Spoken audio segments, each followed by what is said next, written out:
ಮಹಿಳಾ ಮೀಸಲಾತಿ ಮಸೂದೆ ಈ ಬಿಲ್ಗೆ ಸೋಲಾಯ್ತು ಅಂತ ಇಡೀ ದೇಶದಲ್ಲಿ ಬೊಬ್ಬೆ ಹೊಡೆಯಲಾಗ್ತಿದೆ. ಏಪ್ರಿಲ್ 17ನೇ ತಾರೀಕು ಸಂಸತ್ನಲ್ಲಿ ಒಂದು ಮಸೂದೆಗೆ ಸೋಲಾಯ್ತು. ಅದ್ ನಿಜವಾಗಿಯೂ ಮಹಿಳಾ ಮೀಸಲಾತಿ ಮಸೂದೆನ ಅಂತ ನೋಡಿದ್ರೆ, ಬಿಲ್ಲ ಅಂತ ನೋಡಿದ್ರೆ ಖಂಡಿತ ಅಲ್ಲ. ಅದನ್ನ ಡಿಲಿಮಿಟೇಷನ್ ತರೋದಕ್ಕೋಸ್ಕರ ಅದರ ಜೊತೆಗೆ ಮಹಿಳಾ ಮೀಸಲಾತಿಯನ್ನ ಮುಂದೆ ಮಾಡಿ ಅದಕ್ಕೆ ಸೋಲಾಯ್ತು.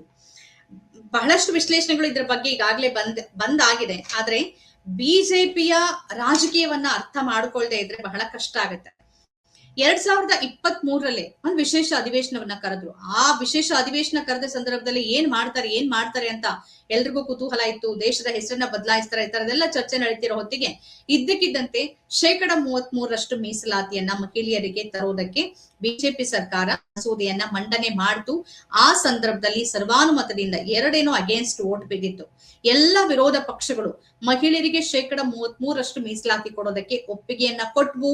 ಆ ಮಸೂದೆ ಅದು ಅಂಗೀಕಾರವೂ ಆಯ್ತು. ಅನಂತರ ರಾಷ್ಟ್ರಪತಿಗಳು ಅದಕ್ಕೆ ಸಹಿನೂ ಆಯ್ತು. ಅದು ಕಾನೂನು ಆಗಿದೆ. ಆದ್ರೆ ಅದನ್ನ ಜಾರಿಗೆ ತರೋದಕ್ಕೆ ಅದೇ ಬಿಲ್ ನಲ್ಲಿ ಇರುವ ಕೆಲವು ನಿಬಂಧನೆಗಳು ಸಮಸ್ಯೆ ಆಗಿದೆ. 2024ರ ಲೋಕಸಭೆ ಚುನಾವಣೆಯಿಂದಾನೇ ಅದನ್ನ ಜಾರಿಗೆ ತನ್ನಿ ಅಂತ ಆ ಸಂದರ್ಭದಲ್ಲಿನೇ ಚರ್ಚೆಯ ಸಂದರ್ಭದಲ್ಲಿ 2023ರಲ್ಲಿ ವಿಪಕ್ಷಗಳು ಎಲ್ಲ ವಿರೋಧ ಪಕ್ಷಗಳು ಒತ್ತಾಯಿಸಿದ್ವು. ಆದ್ರೆ ಅದಕ್ಕೆ ಅವ್ರು ಒಪ್ಲಿಲ್ಲ. ಡಿಲಿಮಿಟೇಷನ್ 2029 ಈ ತರದೆಲ್ಲವನ್ನ ಹೇಳ್ಕೊಂಬಂದ್ರು. ಆದ್ರೆ ತಮಿಳುನಾಡು ಮತ್ತು ಪಶ್ಚಿಮ ಬಂಗಾಳ ಚುನಾವಣೆ ನಡೀತಿರೋ ಹೊತ್ತಿಗೆನೆ ಅಂತ ತುರ್ತೇನಿತ್ತು ಅಂತಾನೆ ಗೊತ್ತಿಲ್ಲ. ಈ ಸಂದರ್ಭದಲ್ಲಿ ತುರ್ತಾಗಿ 3 ದಿನ ವಿಶೇಷ ಅಧಿವೇಶನವನ್ನ ಕರೆದ್ಬಿಟ್ಟು, ಇಲ್ಲ ವಿಶೇಷ ಅಧಿವೇಶನದಲ್ಲಿ ನಾವು ಮಹಿಳಾ ಮೀಸಲಾತಿಯನ್ನ ತರ್ತೀವಿ ಅಂತ ಡಿಲಿಮಿಟೇಷನ್ ಹಿಂಬಾಗಿಲ ಮೂಲಕ ತರೋಕ್ ಹೊರಟ್ರೆ ಅದನ್ನ ವಿಪಕ್ಷಗಳು ಖಡಾಖಂಡಿತವಾಗಿ ಖಂಡಿಸಿದ್ವು. ಮತ್ತೆ ಅವ್ರು ಸ್ಪಷ್ಟಪಡಿಸಿದ್ರು, ನಾವು ಮಹಿಳಾ ಮೀಸಲಾತಿ ವಿರುದ್ಧವಾಗಿ ಇಲ್ಲ, ಆದ್ರೆ ನಾವು ಕ್ಷೇತ್ರ ಪುನರ್ವಿಂಗಡಣೆ ವಿರುದ್ಧವಾಗಿದ್ದೀವಿ, ಯಾಕೆಂದ್ರೆ ದಕ್ಷಿಣದ ರಾಜ್ಯಗಳಿಗೆ ಅನ್ಯಾಯವಾಗತ್ತೆ ಅಂತ. ಇಲ್ಲಿ ನಾವು ಕೇಳಬೇಕಾಗಿರೋ ಪ್ರಶ್ನೆ ಏನು ಅಂತಂದ್ರೆ, ಬಿಜೆಪಿಗೆ ನಿಜವಾಗಿಯೂ ಮಹಿಳೆಯರ ಬಗ್ಗೆ ಅಷ್ಟು ಕಾಳಜಿ ಇದ್ದಿದ್ದೆ ಆದ್ರೆ 2023ರಲ್ಲೇ ಬಿಲ್ ತಂದ್ರಲ್ಲ, ಅದಕ್ಕೆ ನಿಬಂಧನೆಗಳನ್ನ ಯಾಕೆ ಹಾಕ್ಬೇಕಾಗಿತ್ತು? 2024 ಆಗ್ಲೇ ತಕ್ಷಣಕ್ಕೆ ಜಾರಿಗೆ ತರಬೇಕಾಗಿತ್ತು. ಇಲ್ಲ ಅದ್ರಲ್ಲಿ ಹೇಳಿದ್ರಲ್ಲ, ಇಲ್ಲ ನಾವು ಜನಗಣತಿ ಆದ ನಂತರದಲ್ಲಿ ತರ್ತೀವಿ ಕ್ಷೇತ್ರ ಪುನರ್ವಿಂಗಡಣೆ, ಆಮೇಲೆ ತನ್ನಿ. 3 ಬಿಲ್ ಅನ್ನು ಯಾಕೆ ಒಟ್ಟಿಗೆ ತಂದ್ರಿ? ಒಂದು ಕೇಂದ್ರಾಡಳಿತ ಪ್ರದೇಶಗಳ ತಿದ್ದುಪಡಿ ಕಾಯ್ದೆ, ಸಂವಿಧಾನದ 31ನೇ ತಿದ್ದುಪಡಿ ತರ್ತೀವಿ ಅಂತ ಅದೊಂದು, ಇನ್ನೊಂದು ಈ ಕ್ಷೇತ್ರ ಪುನರ್ವಿಂಗಡಣೆ ಬಿಲ್ ಒಂದು, ಇನ್ನೊಂದು ಮಹಿಳಾ ಮೀಸಲಾತಿ ಬಿಲ್, 3 ಒಟ್ಟಿಗೆ ಬೇರೆ ಬೇರೆ ಆಗಿತ್ತನ್ನಿ. ನೀವು ನಾಳೆನೆ ಇನ್ನೊಂದು ವಿಶೇಷ ಅಧಿವೇಶನವನ್ನ ಕರೆದು ಬರೀ ಮಹಿಳಾ ಮೀಸಲಾತಿ ಮಸೂದೆಯನ್ನ ನಾವು ಜಾರಿಗೆ ತರ್ತೀವಿ ಅಂತ ಹೊರಟ್ರೆ ಅದಕ್ಕೆ ನಾವು ಬೆಂಬಲ ಕೊಡೋದಕ್ಕೆ ಸಿದ್ಧವಿದ್ದೀವಿ ಅಂತ ಮೊನ್ನೆಯ ಸಂಸತ್ ಅಧಿವೇಶನದ ಸಂದರ್ಭದಲ್ಲೂ ಈ ಬಗ್ಗೆ ಚರ್ಚೆ ಆಗುವಾಗ ವಿಪಕ್ಷಗಳು ಸ್ಪಷ್ಟವಾದ ಧ್ವನಿಯಲ್ಲಿ ಒಂದೇ ಸ್ವರದಲ್ಲಿ ಉತ್ತರವನ್ನ ಕೊಟ್ವು. ನೀವು 3 ಒಟ್ಟಿಗೆ ತರಬೇಡಿ, ಎಲ್ಲವನ್ನ ಮರ್ಜ್ ಮಾಡಿ ತರ್ತೀರಿ, ಹಿಂದೆ ಅಜೆಂಡಾ ಇರ್ಬೇಕು ತಾನೆ. ನೀವು ಒಂದನೇ ತನ್ನಿ, ಮಹಿಳೆ ಮೀಸಲಾತಿ, ಮಹಿಳೆಯರ ಬಗ್ಗೆ ಮಾತಾಡ್ತೀರಿ, ಮಹಿಳೆಯರ ಬಗ್ಗೆ ಕಾಳಜಿ ಇದೆ, ನೀವು ಮಹಿಳೆಯರಿಗೆ ಹೆಚ್ಚಿನ ಆದ್ಯತೆ ಕೊಡ್ಬೇಕು ಅಂದ್ರೆ ಅದನ್ನ ಮಾಡಿ. ಟಿಎಂಸಿ ಒಂದ್ ಹೆಜ್ಜೆ ಮುಂದಕ್ಕೆ ಹೋಯ್ತು. ಒಂದ್ ಹೆಜ್ಜೆ ಮುಂದಕ್ಕೆ ಹೋಗಿ ಪ್ರಧಾನಮಂತ್ರಿ ಹುದ್ದೆಯನ್ನು 2.5 ವರ್ಷ ಮಹಿಳೆಯರಿಗೆ ಕೊಡಿ ಅಂತ ಅವ್ರು ಕೇಳಿದ್ರು. ಅವರದನ್ನ ಮಾಡ್ತಿದ್ದಾರೆ. ಅವ್ರು ನ್ಯಾಯವಾಗಿ ಅವ್ರಿಗೆ ಕೇಳುವ ಅಧಿಕಾರ ಇದೆ. ಸಂಸತ್ನಲ್ಲಿ 13-14% ಮಹಿಳಾ ಪ್ರಾತಿನಿಧ್ಯ ಇದೆ. ತನ್ನ 29 ಮಂದಿ ಸಂಸದರಲ್ಲಿ 11 ಮಂದಿ ಮಹಿಳೆಯರು. ಟಿಎಂಸಿ ಈ ದೇಶದಲ್ಲಿ ಮಹಿಳೆಯರಿಗೆ ಕೊಟ್ಟ ಪ್ರಾತಿನಿಧ್ಯವನ್ನು ಯಾರು ಕೊಟ್ಟಿಲ್ಲ. ಹಂಗ್ ನೋಡಕ್ ಹೋದ್ರೆ ಇಡೀ ರಾಷ್ಟ್ರ ಮಟ್ಟದಲ್ಲಿ ಬಿಜೆಪಿ 31 ಜನ ಸಂಸದರಿರ್ಬೋದು, ಆದ್ರೆ ಒಂದು ರಾಜ್ಯಕ್ಕೆ ಸೀಮಿತವಾದ ಟಿಎಂಸಿ ತನ್ನ 29 ಮಂದಿ ಸಂಸದರಲ್ಲಿ 11 ಮಂದಿಯನ್ನ ಕೊಡುತ್ತೆ ಅಂತಂದ್ರೆ 40-50% ಆಗೋಗತ್ತೆ. 40% ಆಗೋಗತ್ತೆ. ಹೀಗಿರೋ ಸಂದರ್ಭದಲ್ಲಿ ಅವ್ರಿಗೆ ಕೇಳೋಕ್ ಅಧಿಕಾರ ಇದೆ, ಅವ್ರಿಗೆ ನಿಜವಾಗ್ಲೂ ನೈತಿಕತೆ ಇದೆ. ಈಗ್ಲೂ ಅಷ್ಟೇ ಅವ್ರು ವಿಧಾನಸಭೆ ಚುನಾವಣೆಯಲ್ಲಿ ಟಿಎಂಸಿ 27% ಕೊಟ್ಟಿದ್ದಾರೆ ಮಹಿಳೆಯರಿಗೆ ಟಿಕೆಟ್ ಅನ್ನ. ಬಿಜೆಪಿ ಎಷ್ಟು ಕೊಟ್ಟಿದೆ ಅಂತಂದ್ರೆ 13-14% ಕೊಟ್ಟಿದೆ. ಎಲ್ಲೋಯ್ತು? ನೀವು ಕೊಡಿ ಅಂದ್ರೆ ಒಂದು ಬಿಲ್ಲೇ ಬೇಕಾ? ನೀವು ಮಹಿಳೆಯರ ಬಗ್ಗೆ ಪುಂಖಾನುಪುಂಖವಾಗಿ ಮಾತಾಡ್ತಿರಲ್ಲ, ಮಹಿಳೆಯರಿಗೆ ಅನ್ಯಾಯ ಆಗಿದೆ. ನರೇಂದ್ರ ಮೋದಿ ಅವರಂತೂ ದೇಶವನ್ನು ಉದ್ದೇಶಿಸಿ ಮಾತನಾಡಿದ್ರು. ರಾಜಕೀಯ ಭಾಷಣ ಮಾಡೋದಕ್ಕೆ ದೇಶವನ್ನು ಉದ್ದೇಶಿಸಿ ಪ್ರಧಾನಿಗಳು ಮಾತಾಡ್ತಾರೆ.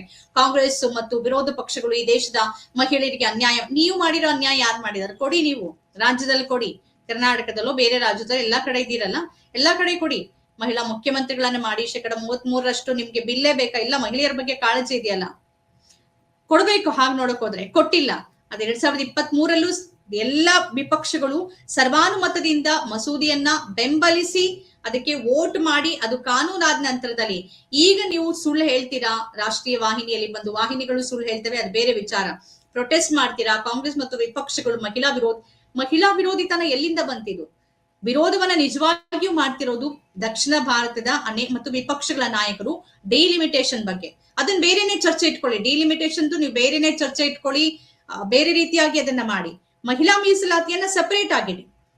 ಮಹಿಳಾ ಮೀಸಲಾತಿಯನ್ನ ಸಪರೇಟ್ ಆಗಿಟ್ಟು ಒಂದ್ ವೇಳೆ ಅದಕ್ಕೆ ಏನಾದ್ರೂ ಪಕ್ಷಗಳು ಅಡ್ಡಿಪಡಿಸಿ ಅದಕ್ಕೆ ಬೆಂಬಲಿಸ್ತಾ ಇದ್ರೆ ಆಗ ನಿಮ್ಮ ವಾದ ಸರಿ ಇರತ್ತೆ. ಇಲ್ಲ ಪಕ್ಷಗಳು ಮಹಿಳೆಯರ ಮತ್ತು ಸಹೋದರಿಯರ ತಾಯಂದಿರ ವಿರುದ್ಧವಾಗಿದೆ ಅಂತ ನೀವು ಹೇಳೋದ್ರಲ್ಲಿ ಅರ್ಥ ಇರತ್ತೆ. ಆದ್ರೆ ಯಾವ ವಿಪಕ್ಷಗಳು ಯಾವುದೇ ಒಂದು ಮಾತನ್ನು ಆಡದೆ ಚಕಾರ ಎತ್ತದೆ ಮಹಿಳಾ ಮೀಸಲಾತಿ ಬಿಲ್ಗೆ ಬೆಂಬಲವನ್ನ ಸೂಚಿಸಿ ವೋಟ್ ಮಾಡಿ ಕಾನೂನಾದ ನಂತರದಲ್ಲಿ ಈಗ ನೀವು ಡಿಲಿಮಿಟೇಷನ್ ತರೋದಕ್ಕೋಸ್ಕರ ಅದನ್ನ ಒಟ್ಟೊಟ್ಟಿಗೆ ತಂದು ಈಗ ಈ ತರದ ಮಾತಾಡಿದ್ರೆ ಯಾರು ನಂಬೋದಕ್ಕೆ ಸಿದ್ಧವಾಗಿದ್ದಾರೆ?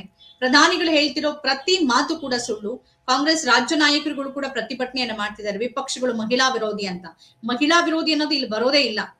ಮಹಿಳೆಯರ ಪರವಾದಂತದ್ದೇ ಅಲ್ಲ ಇದು. ಮಹಿಳಾ ಪರವಾಗಿ ತರೋದಿದ್ರೆ ನೀವು 24ರಲ್ಲಿ ತರಬಹುದಾಗಿತ್ತು. ಯಾಕೆ ಯಾರು ಬೇಡ ಅಂದಿದ್ರು ನೀವು? ಅದಕ್ಕೆ ಡಿಲಿಮಿಟೇಷನ್ ಮತ್ತು ಹೊಸ ಜನಗಣತಿಯನ್ನ ಲಿಂಕ್ ಮಾಡಿದ್ ಯಾಕೆ? ಲಿಂಕ್ ಮಾಡಿ ಅಂತ ಹೇಳ್ದವ್ರು ಯಾರು? ಈಗ ಲಿಂಕ್ ಮಾಡಿ ಎರಡು ಮೂರನ್ನ ಒಟ್ಟಿಗೆ ಯಾಕೆ ತರ್ತಾ ಇದ್ದೀರಿ? ಸಪರೇಟ್ ಆಗಿ ತನ್ನಿ. ಅದನ್ನ ಮಾಡೋದಿಲ್ಲ. ಅದನ್ನ ಬಿಟ್ಬಿಟ್ಟು ಅಂದ್ರೆ ಬಿಜೆಪಿಗೆ ಸ್ಪಷ್ಟವಾಗಿ ಗೊತ್ತಿತ್ತು ಇದು ಸಂವಿಧಾನ ತಿದ್ದುಪಡಿ. ಬೇರೆ ಮಸೂದೆಗಳಿಗಾದ್ರೆ 50% ಬೆಂಬಲ ಇದ್ರೆ ಸಾಕು, ಒಂದು ಸಂಖ್ಯೆ ಜಾಸ್ತಿ ಇದ್ರೂ ಸಾಕಾಗತ್ತೆ.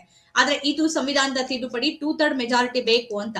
ರಾಜ್ಯಸಭೆಯಲ್ಲಾಗ್ಲಿ ಲೋಕಸಭೆಯಲ್ಲಾಗ್ಲಿ 2/3 ಮೆಜಾರಿಟಿ ಇಲ್ಲ ಅಂತ ಬಿಜೆಪಿ ಸ್ಪಷ್ಟವಾಗಿ ಗೊತ್ತಿದ್ದು ಕೂಡ ಇದನ್ನ ಮಂಡಿಸಿರೋ ಉದ್ದೇಶ ಅದು ಆತುರಾತುರವಾಗಿ ಏನೋ ಯುದ್ಧ ನಡೀತಾ ಇದೆ, ಏನೋ ಸರ್ವಪಕ್ಷ ಸಭೆ ಕರೆದೇನೋ ತೀರ್ಮಾನ ತಗೋಬೇಕು ಅಥವಾ ಸಂಸತ್ನಲ್ಲಿ ಏನೋ ತೀರ್ಮಾನ ತಗೋಬೇಕು ಅನ್ನೋ ಆತುರಾತುರವಾಗಿ ಕರೆದ್ರಲ್ಲ 3 ದಿನ ಅಧಿವೇಶನ. ಇದ್ರ ಹಿಂದೆ ಇದ್ದಿದ್ದು ರಾಜಕೀಯ ಅಲ್ಲದೆ ಮತ್ತೇನು?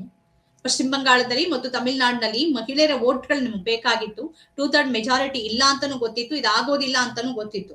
ಇದ್ರ ನಡುವೆನೆ ವಿಪಕ್ಷಗಳು ನಿಮ್ಮನ್ನ ಮನವಿ ಮಾಡ್ಕೊಂಡು 2 ವಾರ ತಡ್ಕೊಳ್ಳಿ, 29ಕ್ಕೆ ಚುನಾವಣೆ ಮುಗಿದೋಗುತ್ತೆ ಪಶ್ಚಿಮ ಬಂಗಾಳದಲ್ಲಿ 2ನೇ ಹಂತದಲ್ಲಿ, ಆಮೇಲೆ ವಿಶೇಷ ಅಧಿವೇಶನದಲ್ಲಿ ಎಲ್ಲ ವಿಚಾರನ ಚರ್ಚೆ ಮಾಡೋಣ ಅಂತ. ಅಷ್ಟು ಕಾಯೋ ತಾಳ್ಮೆ ಇರ್ಲಿಲ್ಲ. ಯಾಕಂದ್ರೆ ನೀವು ಬೇಕಾಗಿದ್ದೆ ಚುನಾವಣೆಯಲ್ಲಿ ಗೆಲ್ಲೋದಕ್ಕೋಸ್ಕರನೇ 2/3 ಮೆಜಾರಿಟಿ ಇಲ್ಲ ಅಂತ ಗೊತ್ತಿದ್ದೂನು ವಿಶೇಷ ಅಧಿವೇಶನವನ್ನ ಕೊಟ್ಟು ಬೇಕಂತಲೇ ಮಸೂದೆಗೆ ಸೋಲಾಗುವಂತೆ ಮಾಡಿ ಅದನ್ನ ಮಹಿಳಾ ವಿರೋಧಿ ಅಂತ ಬಿಂಬಿಸುವ ಒಂದು ಹತಾಶ ಪ್ರಯತ್ನ ಇದು. ಈ ಹತಾಶ ಪ್ರಯತ್ನ ರಾಜಕೀಯ ಅಧಪತನವನ್ನ ತೋರಿಸುತ್ತೆ. ತಾತ್ವಿಕವಾಗಿನೂ ಕೂಡ ಯಾರು ಒಪ್ಕೊಳ್ಳೋದಕ್ಕೆ ಇದನ್ನ ಸಾಧ್ಯ ಇಲ್ಲ. ರಾಜಕೀಯವನ್ನ ಬೇರೆ ರೀತಿಯಾಗಿ ಮಾಡಿ ನಾವು ಮಹಿಳೆಯರಿಗೆ ಮೀಸಲಾತಿ ಕೊಟ್ಟಿದ್ವಿ, ಅದನ್ನ ವಿಪಕ್ಷಗಳು ತಡೆದು ಅಂತ ಹಸಿ ಸುಳ್ಳನ್ನ ಜನರ ಮುಂದೆ ಇಡ್ತಿರೋದು ಮತ್ತು ಅದಕ್ಕೆ ರಾಷ್ಟ್ರ ಮಾಧ್ಯಮಗಳ ಬೆಂಬಲ ಹೆಚ್ಚು ಸಿಗ್ತಾ ಇರೋದು ದುರದೃಷ್ಟ. ಅದು ಸ್ವಲ್ಪನಾದ್ರೂ ಜನಕ್ಕೆ ಅರ್ಥ ಆಗಿದೆ. ವಿಪಕ್ಷಗಳು ಈ ವಿಚಾರವನ್ನ ಜನರ ಮುಂದೆ ಇಡ್ತಿದ್ದಾವೆ ಮತ್ತು ಅವರು ನೇರವಾಗಿದ್ದಾರೆ. ಯಾವ ಕಾರಣಕ್ಕೂ ನಾವು ಮಹಿಳೆಯರ ವಿರೋಧಿ ಅಲ್ಲ ಮತ್ತು ಮಹಿಳಾ ಮೀಸಲಾತಿ ಬೇಕು. ಇನ್ಫ್ಯಾಕ್ಟ್ ನಾವು ಜಾಸ್ತಿನೇ ಕೇಳ್ತೀವಿ. 50% ವೋಟ್ 50ಕ್ಕಿಂತ ಹೆಚ್ಚಿನ ಇದೆ. ಇಡೀ ದೇಶದಲ್ಲಿ ಮಹಿಳಾ ಮತದಾರರ ಸಂಖ್ಯೆನೇ ಹೆಚ್ಚಿದ್ದಾರೆ. 50% ಅಲ್ಲ, 60% ಕೊಡ್ರು ತೊಂದರೆ ಇಲ್ಲ, 50% ಕೊಡಿ ಅಂತ ಕೇಳ್ತಿದ್ದಾರೆ. 33%ಗೆ ನಾವು ವಿರೋಧ ಇಲ್ಲ. ಆದ್ರೆ ನಾವು ವಿರೋಧ ಮಾಡ್ತಿರೋದು ಡಿಲಿಮಿಟೇಷನ್ ನ. ಇದನ್ನ ಬೇರೆ ಸೆಪರೇಟ್ ಆಗಿ ಇಟ್ಟು ತನ್ನಿ, ಒಟ್ಟಿಗೆ ತರಬೇಡಿ ಅನ್ನೋದು. ಆದ್ರೆ ಒಟ್ಟಿಗೆ ಇಟ್ಟಿರೋ ಮತ್ತು ಈ ಸಂದರ್ಭ ತರ್ತಿರೋ ಬಿಲ್ ಸೋಲಾಗುವಂತೆ ಮಾಡಿ ಅದನ್ನ ರಾಜಕೀಯಕ್ಕೆ ಬಳಸ್ಕೊಳ್ಬೇಕು ಅನ್ನೋ ಬಿಜೆಪಿ ಪ್ಲಾನ್ ವರ್ಕ್ ಆಗಿದೆ. ಆದ್ರೆ ಇದು ಶುದ್ಧ ಸುಳ್ಳು ಮತ್ತು ಇದು ರಾಜಕೀಯ ಪ್ರೇರಿತ ಮತ್ತು ರಾಜಕೀಯ ಅಜೆಂಡಾ ಅಲ್ಲದೆ ಬೇರೇನೂ ಕೂಡ ಅಲ್ಲ.